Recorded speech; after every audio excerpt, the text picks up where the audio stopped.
Hey guys, Dr. Chris Miller from Chirosport Specialist. This week's video is on lower back pain. We've already done a video on lower back pain, but recently I just took the McKenzie seminar, so it's a little bit more specific for disc issues. So I'm going to go over the signs, some of the causes, and some of the tips for you guys to take home on disc issues. So number one, signs that you have a disc issue: morning pain. Pain right when you get out of bed, your back's really stiff, you can't move, it takes a while for you to get going. That's the number one sign you have a disc issue. Number two, pain when coughing and sneezing. Now what that does is increase the pressure in the spine when you cough or sneeze.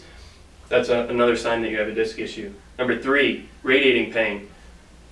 Radiating pain is pain even down into the buttock, pain into the thigh, what we call sciatica, or pain below the knee and even into the foot. And the last sign that you have a disc issue is the pain comes and goes. It's not consistent. It may be worse when you're sitting, it may be worse when you're getting up from sitting. That's a big common thing we see. Pain with walking, pain with movement. All those are signs that you have a disc issue. Okay, so some of the causes. Poor posture is definitely number one. We spend a lot of time on our phones now, looking down, so when we have poor posture, that puts extra stress on our spine. So that's the number one cause for lower back pain, and specifically a disc issue. Number two is the frequency of flexion. So not just with poor posture, but we spend a lot of time flexing. We're sitting a lot at our job. We spend a lot of time in the car sitting.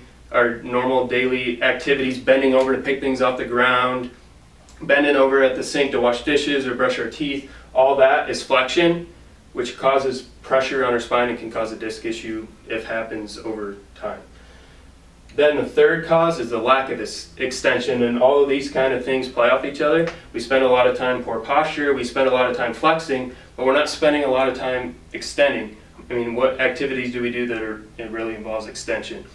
So because of that, a lot of flexing and no extending, that also puts us at a risk factor for a disc issue. So I just want to show you here, this is the disc. So those are the space absorbers, shock absorbers, spacers in our spine. So the inner part is what we call the jelly part, the nucleus. So it's more shock absorber. And then this outer part here is the thicker part. So those are the fibers right there, so they're crossed, which makes it stronger. Now, due to all these causes, poor posture, a lot of flexing, not enough extending, what happens over time is they break down. And so you see how that disc is kind of bulging now. That's the number one cause of lower back pain. So that I'm just showing you guys that just because you're having pain that radiates, radiating pain down into the buttock or thigh, you don't necessarily have pressure on your nerve. These area right here is very sensitive. So anytime there's something invading it, like the disc just starts to leak into there, it gets irritated, and that can actually cause sciatic type symptoms. So here's some tips for you guys. Number one, a support. McKenzie gave us these cool little lumbar rolls. This thing's awesome. I use it all the time in the car, at our desk. It's got a little thing here you can attach. If you don't have one of these cool little things, you can use a towel, a little pillow. Travel pillows work really well too. And all that does, one, it supports our spine, and two, gets you in the upright position. So that leads us into number two, sternum up. That's a tip I give to all my patients, something that you can write down on a sticky note on your computer, have Siri remind you on your iPhone. Sternum up means sternum up. It's easy, but that gets you in a good position, improves our posture, and decreases our flexion while we're sitting. Number three, work ergonomics. What's popular now is the stand-up desks. So stand-up desks are awesome, but then if you spend a lot of time standing, then that comes with a new set of issues. So just think about standing desks are awesome, the ones that raise up, so you can spend some time sitting and then sometimes standing.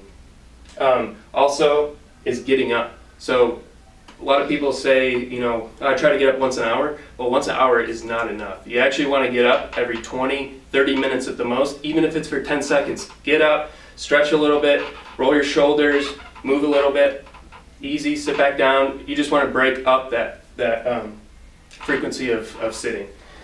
And then bending over.